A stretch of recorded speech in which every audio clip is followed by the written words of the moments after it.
Hey guys, welcome back to our channel. If you're new here, hi, my name is Anshula, and today we're going to be talking about the 12 books I'm most excited to read in 2024. Do I secretly want to read 100 books this year? Yes. My TBR could fill up Narnia, but I am only going to commit to reading 12 books because one book a month is realistic for me and my schedule. In January, I want to read The Bookseller at the End of the World. At the age of 80, Ruth opens up 2 tiny little bookshops in a very remote area in southern New Zealand. The Bookseller at the End of the World is her autobiography, her life, her adventures, the challenges and hardships she faced, and how books have been a constant through it all. This memoir carries stories of her customers. It's supposed to be charming and heartbreaking and perfect for lovers of secondhand bookshops, which I am. Y'all know how much I love indie bookstores. How to Say Babylon is the memoir of a poet finding her voice and breaking free of a strict Rastafarian upbringing. I've heard Safia Sinclair's book is triumphant. It navigates freeing yourself from oppression and paternal control with deep felt emotions. I don't know much about this book beyond that, but I hope that it counts for Rasta as a lifestyle created in response to colonialism. I spent a very small portion of my childhood living in Jamaica. I grew up listening to Bless Ioja on loop and songs like Mama Africa, I'm Coming Home. I remember when my family took a trip to Montego Bay, we lived in Kingston at the time, learning about the Coral Gardens Massacre, which is when British police in the 1960s detained and tortured Rastafarians. Based on Safia Sinclair's age, I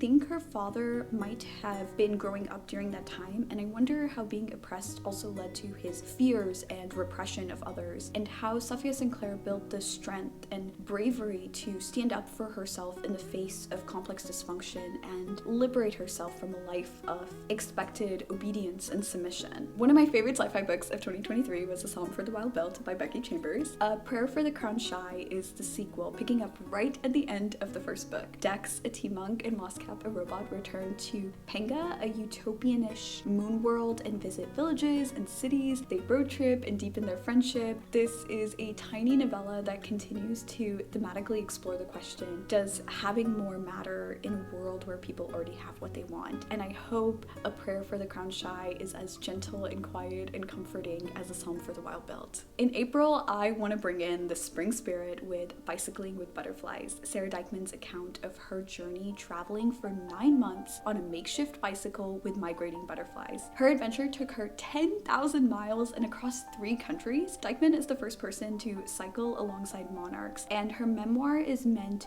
to blend a beautiful travel story with the passion of a naturalist urging for conservation. The Year of the Hare is a modern fable that is supposed to be short, ironic, and misadventurous. The blurb says, a journalist and a photographer set out on an assignment on a lovely sunny evening. As they drive through the country, they hit a young hare. Vatanen, the journalist, leaves the car and goes in search of the injured creature. The grateful animal adopts Vatanen, and together the two scamper through adventures and political scandal. This book sounds like a fun farce set in a Finnish landscape, and I am so excited for it. June is when I usually pick up my first beach read of the year, and the one I'm keeping my eye out for is Here We Go Again by Alison Cochrun. I read Kiss Her Once for Me by this author last year and absolutely loved it. Kiss Her Once for Me was the perfect holiday romance with snow, sparks, and humor. Here We Go Again is another fluffy queer romance. Logan and Rosemary were childhood friends. Something happens and their friendship falls apart. Now they're in their 30s living their own separate lives, but when their favorite English teacher reveals that he's dying, Logan and Rosemary are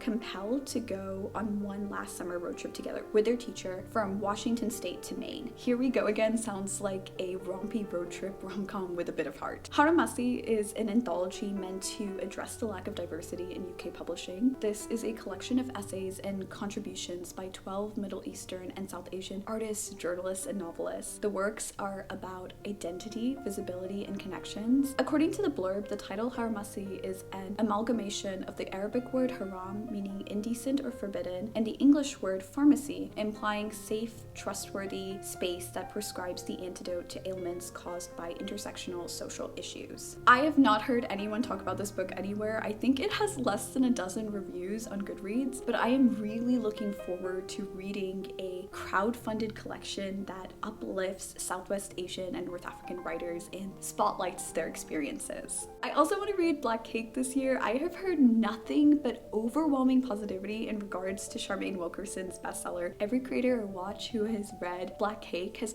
pretty much described it as no notes perfect. From what I gather, Black Cake is a multi-generational story that spans multiple perspectives and decades. Eleanor Bennett's children, Byron and Benny, inherit a tape recording and a black cake. I'm not sure if Eleanor leaves behind an actual fruitcake or recipe for it, but the voice message reveals secrets and a saga that shakes up Byron and Benny's world. Black Cake seems very character-driven, which I love, and given the storyline, I think there's potential for big twists and shocking surprises. When I stumbled upon the premise for A Month in Siena, I knew I had to read this memoir. It's not quite a memoir. I don't know what to call this book. Hisham, Matar's father, passes away and Matar finds solace in Siena's art scene. In the most literal sense, this is a book about a man wandering Italy, looking at paintings and describing his feelings about them, and that probably doesn't sound very interesting, but I personally love when visual art and written art converge. There's something so vivid and ethereal about stories that feel like brushstrokes on a blank canvas, so I'm really looking forward to A Month in Siena. Every October, I gravitate towards books that have horror overtones. Frankenstein in Baghdad is a dark modern take on Mary Shelley's classic. From the rubble-strewn streets of US-occupied Baghdad, Hare, a scavenger and an oddball fixture at a local cafe, collects human body parts and stitches them together to create a corpse. His goal, he claims, is for the government to recognize the parts as people and to give them proper burial. But when the corpse goes missing, a wave of eerie murders sweeps the city and reports stream in of a horrendous-looking criminal who, though shot, cannot be killed. Hare soon realizes he's created a monster, one that needs human flesh to survive, first from the guilty and then from anyone in its path. Frankenstein in Baghdad sounds like a creepy, commentary-driven autumnal read, and I am here for it. I love magical realism with all my heart and soul. I like being dropped into the hazy blur of fantasy and reality, where magic is metaphorical and bizarre and has no explanation. Juan, Pedro Paramo's author, has long been described as one of the fathers of magical realism, as a figure who inspired the limitless talent of Gabriel Garcia Marquez. So,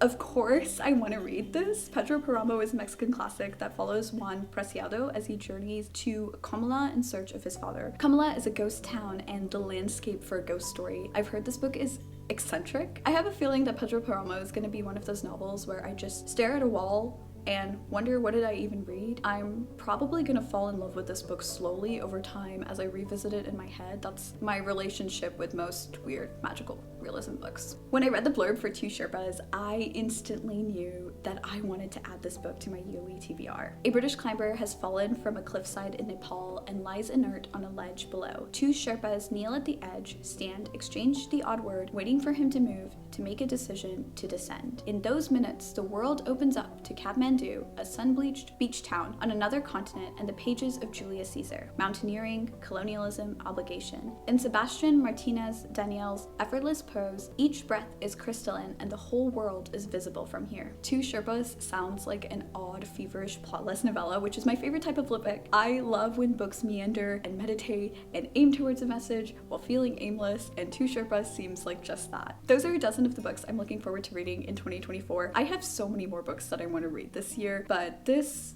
little list is what I'm committing to. Let me know what you're planning on reading in 2024. As always, I love to hear from you. Thank you so much for watching. Bye guys!